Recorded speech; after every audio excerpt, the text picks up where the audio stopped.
Vamos a concluir entonces año, este año virtual en esta larga serie que hemos tomado.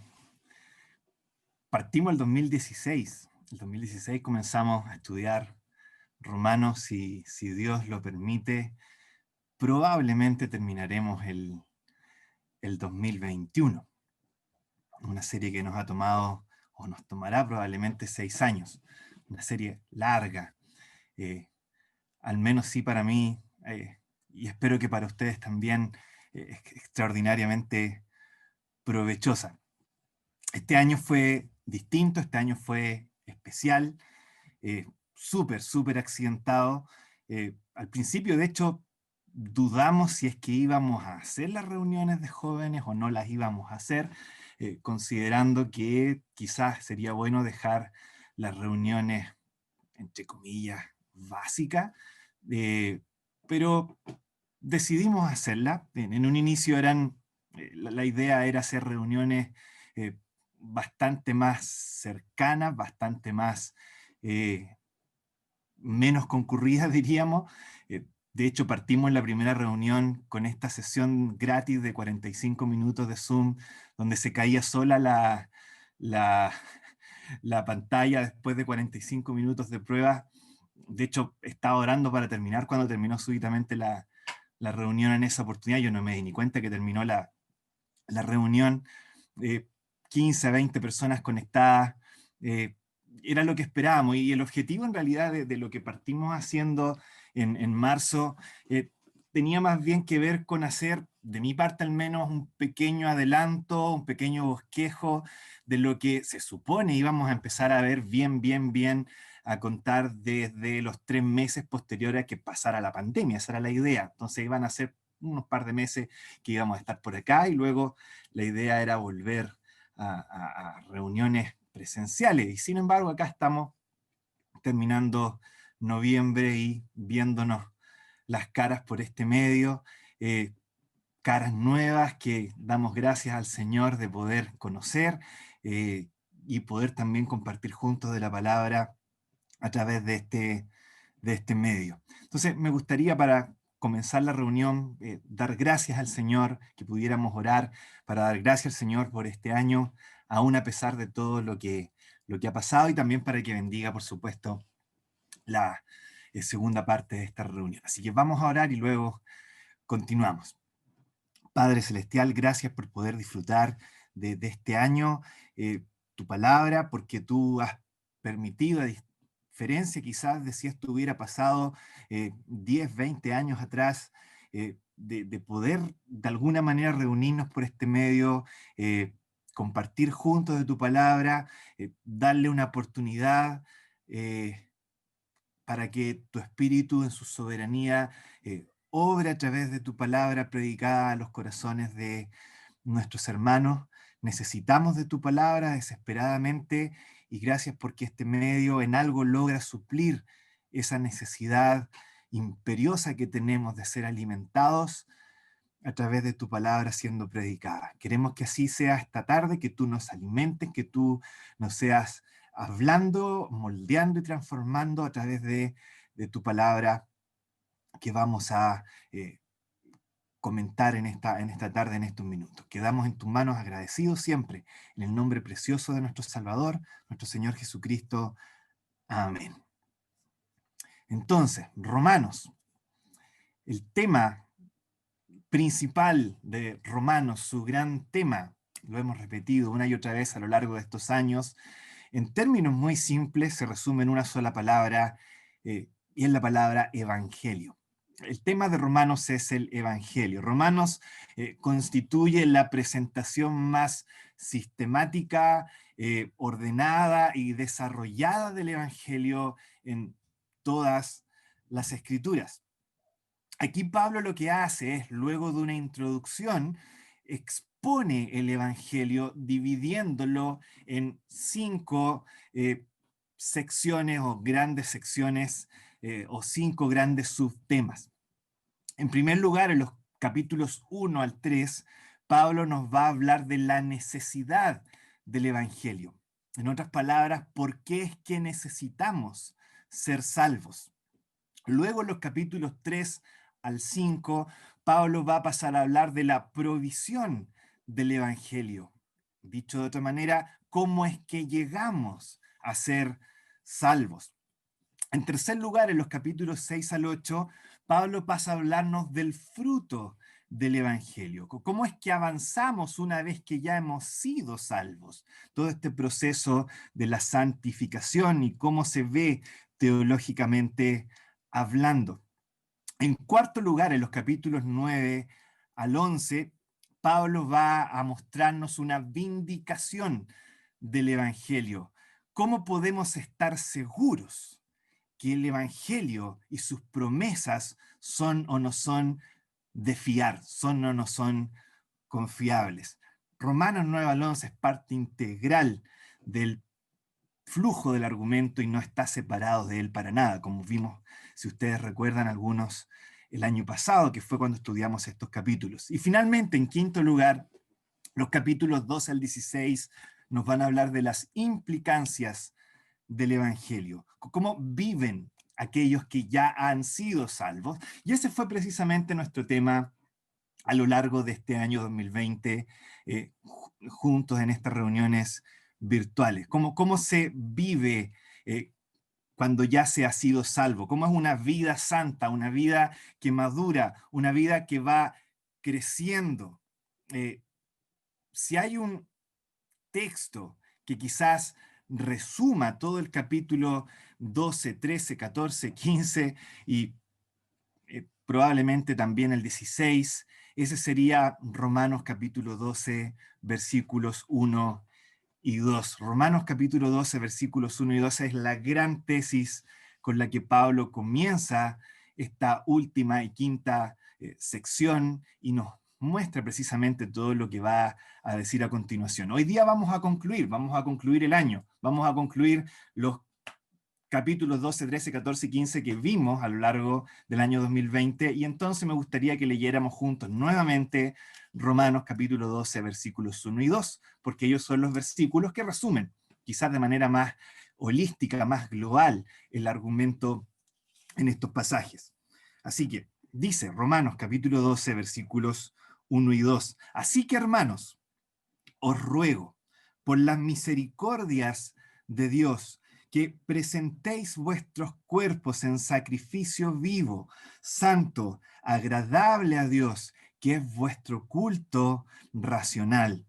No os conforméis a este siglo, sino transformaos por medio de la renovación de vuestro entendimiento, para que comprobéis cuál sea la buena voluntad de Dios, agradable y perfecta.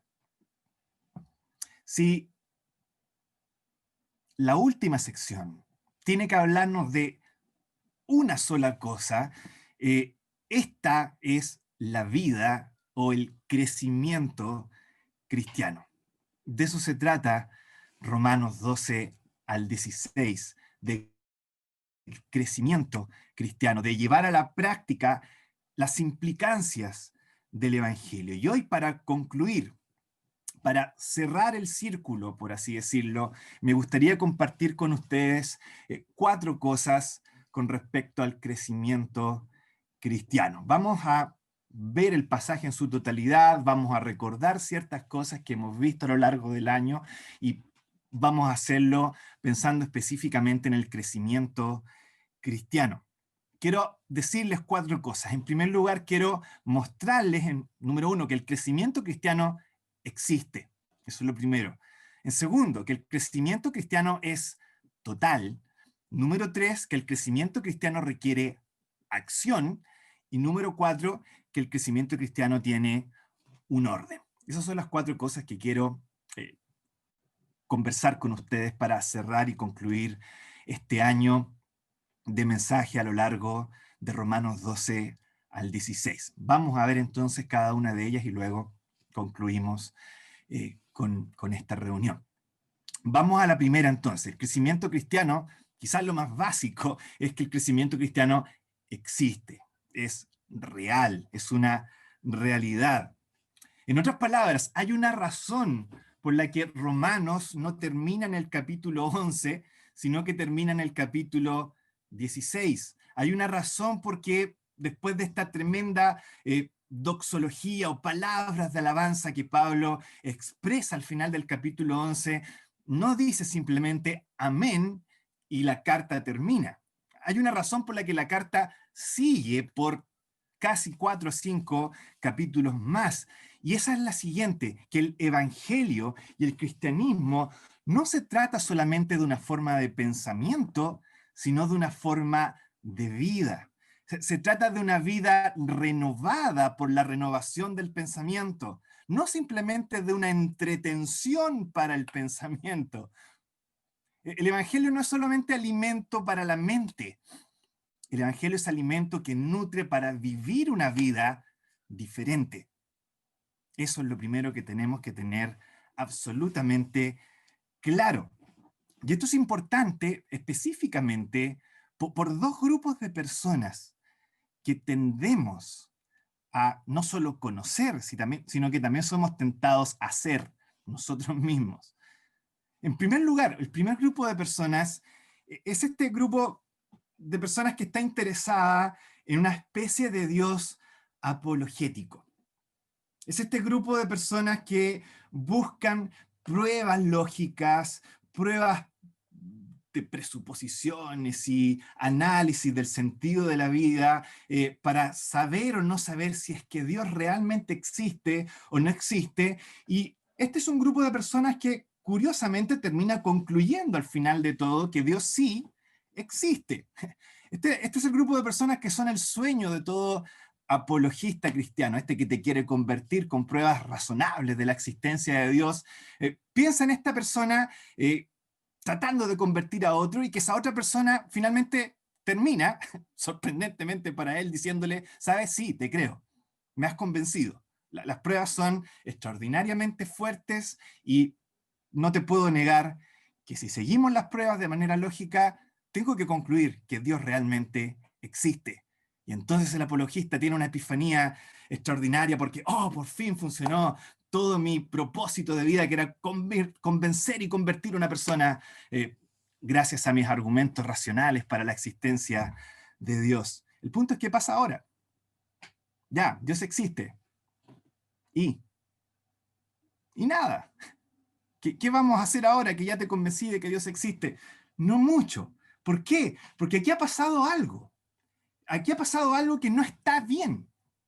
Cuando tú logras llegar a la conclusión de que Dios existe, luego de el ateísmo hasta finalmente llegar por pruebas, entre comillas, razonables de la existencia o no existencia de Dios. Y es que en realidad lo que has hecho es que tú te has puesto como un juez y has puesto a Dios en el banquillo de la prueba de los acusados, y tú como un juez todopoderoso y todo suficiente has decidido, Dios, doy el veredicto de que tú existes. Caso cerrado. Lamentablemente el cristianismo no funciona así. En el cristianismo no somos nosotros los jueces y Dios está en el banquillo. Es al revés. Para que puedas volverte realmente a Cristo, eres tú el que tiene que estar en el banquillo y es Dios el que tiene que ser el juez y decidir qué va a hacer o qué no va a hacer con tu vida. No hay otra manera de llegar a Cristo si no es contigo en el banquillo de los acusados y Dios en el estrado del juez.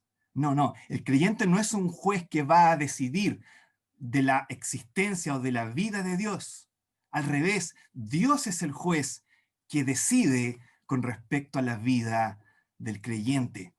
Por lo tanto, el punto acá es que el crecimiento cristiano existe y es real, solo y cuando seas un creyente genuino, que te has puesto en el banquillo de los acusados y permitido que Dios sea el juez. Y eso se va a producir cuando Dios sea algo más que simplemente pensamientos y entretenimiento intelectual para tu cerebro razonable. Pero hay un segundo grupo de personas, hay un segundo grupo de personas que están muy interesadas en la teología, por lo general son personas criadas en hogares cristianos y que les encanta Romanos a todo esto. Este segundo grupo de personas ama Romanos, sobre todo Romanos 9 al 11, sobre todo Romanos 9, y adivinen cuáles son sus versículos favoritos de Romanos 9, el 14 al 23, pues. Ese es el pasaje favorito de estas personas. Están esperando como debajo de la alfombra la oportunidad para saltar encima de poder decirte quién te crees tú que eres, cómo puedes el barro decirle al que lo formó y cuestionar al que lo formó. Están esperando la oportunidad para poder decir esas palabras. Y sin embargo, la respuesta apropiada de los capítulos 1 al 11 de Romanos es tan distinta a esa respuesta. La respuesta apropiada a los primeros 11 capítulos de Romanos no es que te pongas a especular con respecto a los decretos divinos, ni que te pongas a discutir acerca de calvinismo en las redes sociales para así sentirte teólogo. La conclusión correcta a la que llega después de los primeros 11 capítulos de Romanos se llama obediencia humilde, no discusión soberbia. No puedes decir que realmente crees, en otras palabras, Romanos 1 al 11, si no buscas crecer después, como se nos describe en Romanos 12 al 16. Y el versículo 3, como vimos, del capítulo 12, habla de una persona que ha sido humillada bajo la mano de Dios, que no piensa en sí mismo, sino que tiene a los demás como más importantes que su propio ego, que su propio yo. Una persona así no es una persona que va a andar buscando discutir de teología para así aplastar a sus contrincantes apenas tenga la oportunidad de hacerlo. Es una persona que va a estar muy, muy preocupada de cómo su propia vida es afectada, transformada y moldeada por el Evangelio. Y eso es el crecimiento cristiano. En otras palabras, para concluir este primer punto, que exista Romanos 12 al 16 nos deja claro que el crecimiento cristiano existe. No es simplemente materia intelectual o materia de discusión, se trata de crecer como creyente. De eso se trata la vida cristiana. Es lo número uno. Vamos al segundo punto. Punto número 2. El crecimiento cristiano existe entonces, pero en segundo lugar, este crecimiento cristiano es total. Si pudieron estar en la mayoría de las reuniones a lo largo de este año 2020, o en su defecto, leyeron sistemáticamente los capítulos 12 al 16, se pudieron dar cuenta probablemente que a medida que avanzamos a lo largo de estos capítulos, ustedes se dan cuenta que se ven involucradas prácticamente todas las áreas de nuestra existencia. Parte Pablo hablando de nuestra relación con Dios como sacrificio vivo. Luego nos habla de nuestra relación con nosotros mismos, en una relación de humildad. Luego una relación con nuestros hermanos, en servicio hacia nuestros hermanos. Luego la relación que tenemos con las personas de afuera, en amor hacia las personas de afuera. Luego nuestra relación con el gobierno, en sujeción y en sometimiento. Y finalmente, como si no fuera poco, Pablo termina hablando durante 2 capítulos acerca de cómo Dios es el Señor, no solo de las áreas que están claramente estipuladas en su palabra, sino de todas aquellas áreas que no están explícitamente estipuladas en su palabra, que fue lo que vimos en los capítulos 14 y 15. El Señor entonces es un Señor total. De eso nos hablan Romanos 12 al 16. Y por lo tanto, el crecimiento cristiano es un crecimiento total. No hay área, en otras palabras, donde el creyente pueda excusarse y decir, en esta área Dios no se mete. En esta área, Señor, tú no tienes derecho a cambiar ni a modificar nada. En estas otras áreas, haz todo lo que quieras, pero en esta área no te metas. No. El crecimiento cristiano es total. A veces dentro del mundo cristiano evangélico o reformado, se hacen estas diferencias entre, se le llama el principio normativo y el principio regulativo. Por un lado hay quienes abogan y dicen que la vida cristiana se tiene que vivir bajo un principio normativo. ¿Qué significa esto? Que tú eres libre de hacer absolutamente todo lo que quieras mientras esto no esté explícitamente prohibido en la Biblia. De eso se trata el principio normativo. Otro grupo de cristianos dirá, no, el creyente tiene que vivir bajo un principio regulativo. ¿Qué quiere decir el principio regulativo? Que solo puedes hacer aquello que esté explícitamente estipulado en las escrituras. Y entonces está esta discusión de principio normativo o principio regulativo, puedo hacer todo lo que quiero mientras no esté prohibido, o tengo que tenerme específicamente en lo que Dios sí estipula en su palabra. Y quizás hacer estas diferencias, estas divisiones pueden ser útiles en bastantes sentidos. Sin embargo, finalmente, si ustedes lo piensan, tampoco hay mucha diferencia, porque aún en estas áreas de libertad, donde podemos hacer lo que queramos, decimos nosotros, mientras no esté explícitamente prohibido en las escrituras, aún en esas áreas de libertad, donde las escrituras no tienen mandamientos específicos y explícitos, Cristo sigue siendo el Señor. Él es el Señor de todo. Y el crecimiento cristiano es un crecimiento total. Es lo que expresaba, lo vimos hace un par de sábados atrás, este primer ministro holandés llamado Abraham Kuyper, cuando dijo, no hay milímetro en todo lo creado, en toda la tierra, que el Señor Dios no pueda acercarse, tomarlo y asirlo y decir, esto es mío. Y tenía toda la razón. No hay milímetro en el universo que Dios no pueda ir, tomarlo con su mano y decir, esto es mío. Y lo mismo pasa con tu vida, hermano, hermana. No hay área en tu vida donde el Señor no pueda ir con todo derecho y decir, esto es mío. Y lo voy a transformar y lo voy a moldear para mi gloria y para tu bien eterno. En otras palabras, Él es Señor de todo, o simplemente nunca fue Señor después de todo. De eso se trata el segundo punto que quería compartir con ustedes. El crecimiento cristiano es un crecimiento total. No hay áreas que puedas privatizar y dejar fuera del alcance de la mano del Señor a través de la obra del Espíritu Santo. Eso nos muestra el orden de Romanos 12 al 16. Todas las áreas son abarcadas y se nos dice en todas estas áreas, Cristo es el Señor. No tú, Cristo es el Señor. Déjalo ser el Señor. En tercer lugar, el crecimiento cristiano existe, el crecimiento cristiano es total, pero en tercer lugar, el crecimiento cristiano requiere acción o requiere esfuerzo. Cuando partimos la reunión de jóvenes este año 2020, en la primera reunión comentábamos cómo históricamente el cristianismo ha tendido a gravitar hacia dos extremos no sanos, dos extremos completamente viciados cuando se trata del crecimiento cristiano.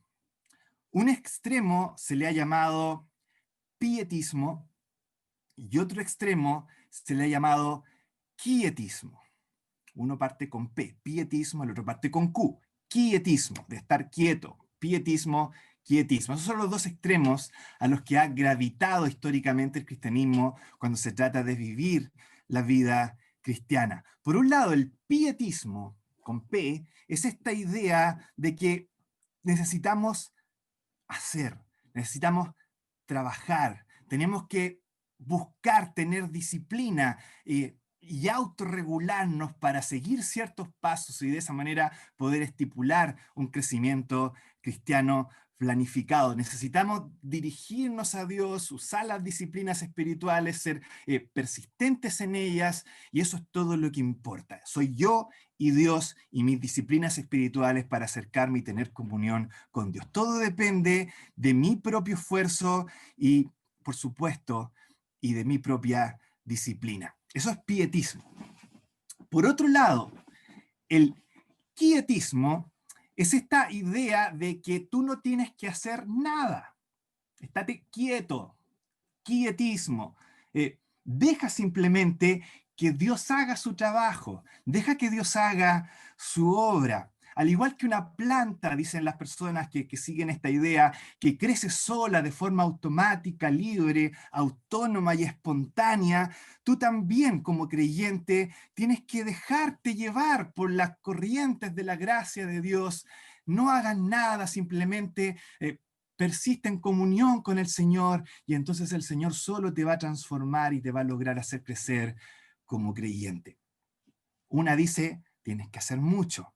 La otra te dice, no tienes que hacer absolutamente nada, déjale ser y deja que Dios actúe.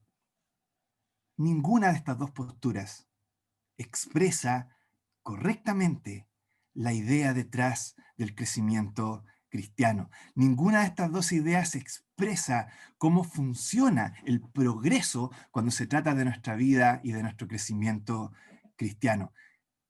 Y Romanos es una prueba de ello. Específicamente, Romanos 12 al 16 es una prueba de ello. ¿A qué me refiero? Fíjense en lo siguiente.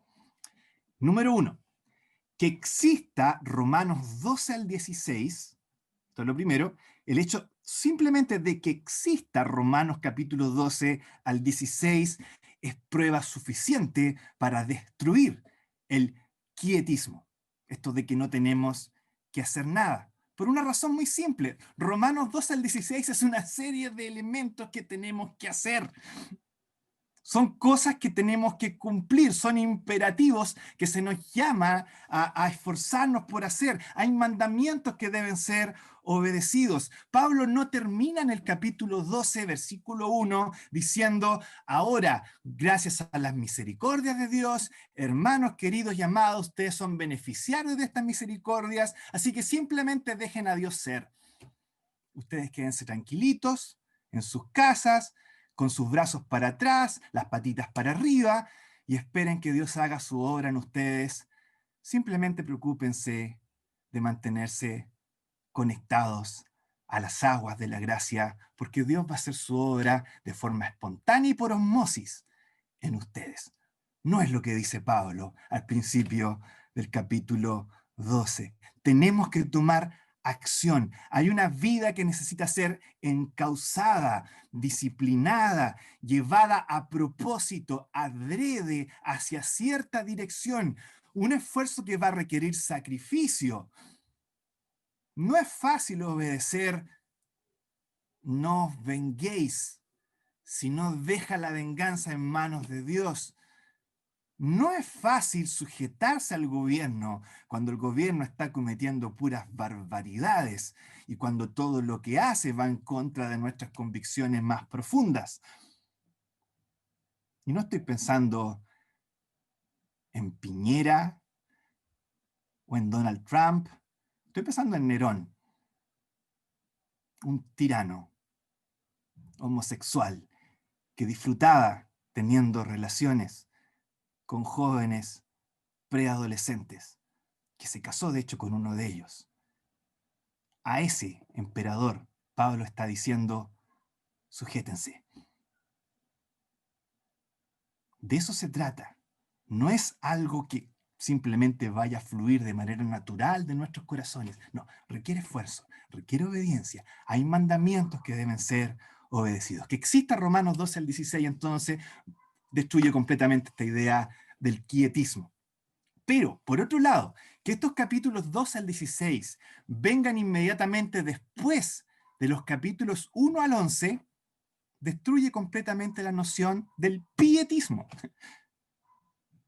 Pablo no nos da simplemente una lista de elementos que debemos cumplir, como una lista para chequear que decimos ya, me presenté como sacrificio vivo, tic, me presenté como persona humilde, tic, estoy sirviendo a mis hermanos, tic, y así vamos cumpliendo con punto, con punto, con punto, y finalmente si cumplimos con todos los puntos, hemos logrado el objetivo de nuestra vida cristiana. No se trata de eso. Romanos 12 al 16 viene después de una tremenda exposición del Evangelio. Por lo tanto, la vida cristiana no puede tratarse simplemente de una lista de cosas por hacer. No, son cosas que fluyen como consecuencia y aplicación de las implicancias del Evangelio en nuestras vidas. Si ustedes lo quieren puesto en términos más bíblicos, porque a lo mejor dirán, ya Luis, pero tú me estás hablando en tus palabras y me gustaría que me lo dijeras en términos más bíblicos. Bueno, vamos al versículo 1. En términos bíblicos, no se trata solamente de presentar nuestros cuerpos como sacrificio vivo, sino de hacerlo por las misericordias de Dios. De eso se trata. No es simplemente que tú vayas al presente, que hagas, sino que lo hagas, como dice Pablo en el versículo 1 del capítulo 12 de Romanos, por las misericordias de Dios, que es todo lo que Pablo ha dicho en los primeros 11 capítulos de Romanos. El crecimiento cristiano requiere acción, hermano, hermana. Requiere que te pongas las pilas y que obedezcas y que actúes y que te esfuerces en esa obediencia. Pero requiere también del poder del Espíritu en tu vida. Esas dos cosas tienen que unirse y así es como funciona realmente el crecimiento cristiano. Ojo, no es que vale un 50% de tu esfuerzo y el otro 50% lo aporta el poder del Espíritu. A veces pensamos que la vida cristiana es así, ¿verdad? Yo aporto la mitad con mi esfuerzo, Dios aporta la otra mitad con su gracia que me da poder para hacer las cosas. No, ¿sabe? Funciona, se describe un poquito mejor diciéndolo, tú das el 100% de tu obediencia y Dios da el 100% de su gracia y de su Espíritu. Y el 100% de lo que tú haces está empoderado 100% por el poder del Espíritu que impulsa las velas del barco para que tú entonces puedas dirigir tu vida en obediencia para crecer como creyente. El crecimiento cristiano entonces, en tercer lugar, requiere acción. Eso es lo tercero que tenía que mencionarles para concluir esta sección de Romanos. Vamos ahora a lo cuarto, a lo último. El crecimiento cristiano existe. El crecimiento cristiano es total. El crecimiento cristiano requiere acción. Pero finalmente, el crecimiento cristiano también tiene un orden. Y eso es lo último que creo yo que podemos extraer cuando vemos en macro los últimos capítulos de Romanos. Quizás se dieron cuenta ustedes a lo largo del año que el argumento de Pablo en Romanos avanza de una manera específica. Pablo no parte el capítulo 12 hablando de la libertad cristiana primero, por ejemplo. O no parte en el capítulo 12 hablando inmediatamente de que tenemos que someternos a nuestras autoridades civiles. No, parte con un orden específico. No sé si se fijaron, pero primero está Dios. Presentarnos como sacrificios vivos delante de Dios, siendo transformados, no conformados a este siglo. Primero se parte con Dios. Luego Pablo sigue con nosotros. Versículo 3, ¿cierto? Esta relación de humildad que se nos dice en el versículo 3, que no tengamos más alto concepto de nosotros mismos que el que debemos tener. Primero Dios, luego un concepto correcto de nosotros mismos. Y después de eso, Pablo sigue con nuestros hermanos en la iglesia local. Y luego de nuestros hermanos, Pablo sigue con las personas que no son nuestros hermanos y que están viviendo en este mundo y que son nuestros vecinos. Y después de esas personas, Pablo pasa al gobierno como una entidad civil propiamente tal. Y esto sigue un orden. Y finalmente llegamos al ambiente de aquello que no está explícitamente elaborado en las escrituras. Creo que esto es importante, este orden específico es importante por dos razones. Y con esto termino. El crecimiento cristiano, número uno, esto es importante por lo siguiente, porque el crecimiento cristiano parte con Dios primero y con nosotros segundo. Dicho de otra manera, necesitamos tener una relación correcta con Dios y una visión correcta de nosotros mismos antes de ir y amar y servir bien al resto, como nos manda Pablo en esta carta. Eso tiene que ir primero. Si no va primero, se producen consecuencias desastrosas. Si no corriges bien tu relación con Dios y no tienes un concepto adecuado de ti mismo, vas a ir y vas a querer quizás amar a las otras personas, pero lo vas a hacer con una visión completamente distorsionada de cuáles son las prioridades de esas personas, de cuál es su bienestar eterno. de qué es lo que realmente importa. Y entonces cuando no tienes una visión correcta de Dios y de ti mismo, llegas a conclusiones tales como, pero ¿qué importa que la persona sea musulmán y que no crea en el mismo Dios que yo creo? Lo que importa realmente es que él pueda ser feliz en esta vida, y entonces yo prefiero amarlo y abrazarlo y no cuestionar sus creencias, porque yo quiero servirlo para que él sea feliz, feliz por 30, 40, 80 años, pero sufriendo el infierno por toda la eternidad, por 1000, por 2000, por 5000, por 10.000, por 100.000, por 1.000.000, por infinidad de años. ¿Te fijas? Si no arreglas primero tu visión de Dios y tu visión de ti mismo, vas a ir y vas a amar al resto con prioridades completamente distorsionadas.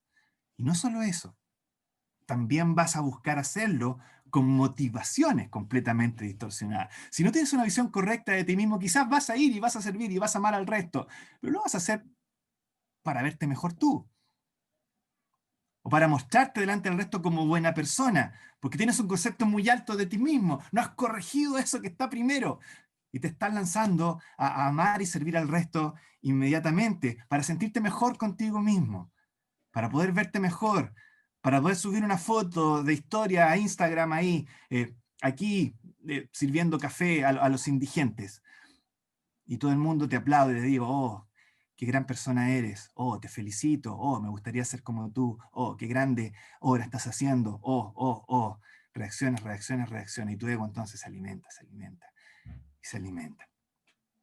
Hay un orden.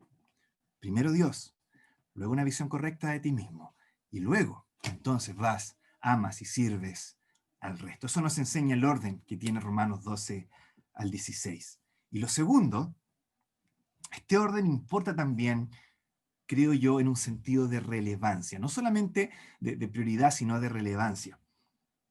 En otras palabras, creo que mucho más importante, por poner un ejemplo, que tú discutiendo acerca de tu libertad cristiana y del derecho que tienes o no tienes de beber alcohol o comer carne o ser vegetariano, qué sé yo, mucho más importante que eso, que está en los capítulos 14 y 15, es que vayas y te presentes en el altar de Dios y ofrezcas como sacrificio vivo tu persona y elimines esos hábitos pecaminosos que están destruyendo tu vida ahí en el fuego del altar.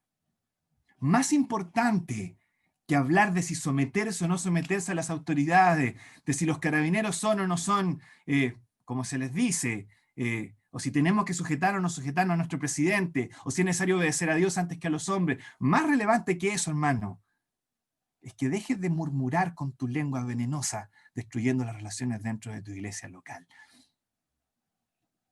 Hay prioridades. No me malinterpreten. Todo lo que acabo de decir es importante. Todo está en Romanos. Romanos 12, 13, 14, 15, 6. Todo está ahí. Es inspirado por Dios. Le debemos obediencia. Pero hay cosas que van primero. Céntrate en esas. Tu vida como sacrificio vivo. Tus pecados y tus hábitos pecaminosos en el altar. Una visión correcta de ti mismo. No un concepto más alto de ti que el que debes tener.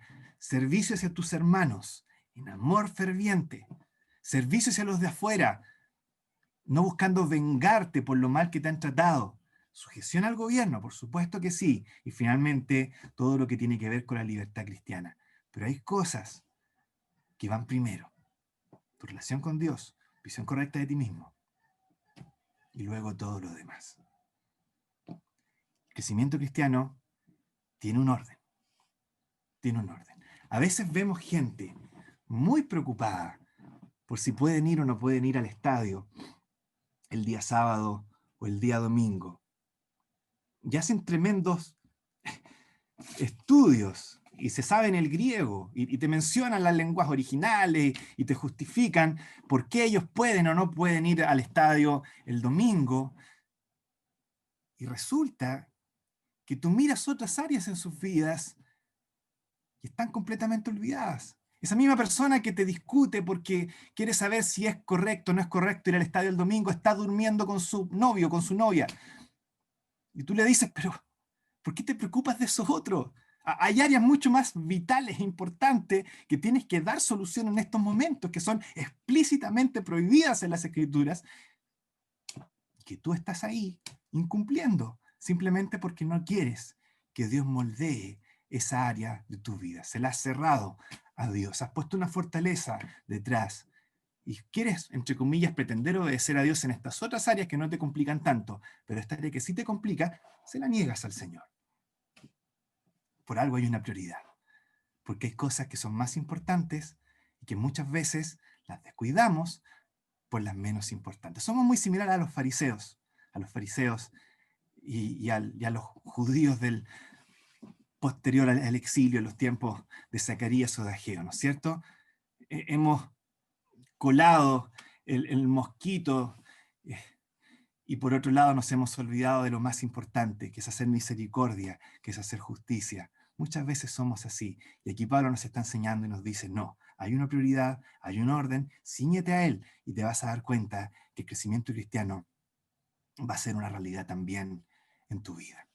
Concluyendo entonces, ya para terminar, la última parte de la carta a los romanos, las implicancias del Evangelio. ¿Cómo es que vivimos una vez que ya hemos sido salvos? Lo que hemos visto a lo largo de todo este año es que hay un crecimiento. Ese crecimiento es real, es un crecimiento total, es un crecimiento que requiere acción y finalmente es un crecimiento que tiene un orden. Que el Señor permita, mi oración es que Él pueda haber beneficiado a alguno de ustedes tanto como yo me he beneficiado con el estudio de este pasaje, para su crecimiento, número uno, pero más importante también para gloria del Señor. Vamos a orar a Él para dar gracias y terminar este ciclo de reuniones durante este año.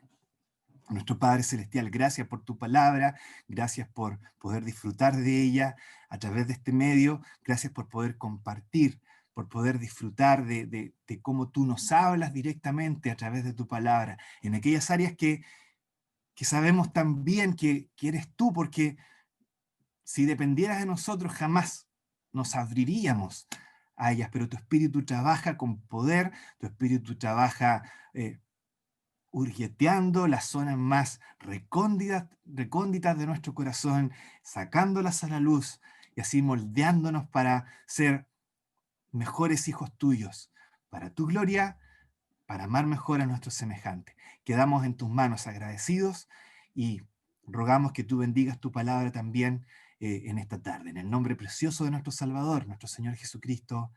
Amén.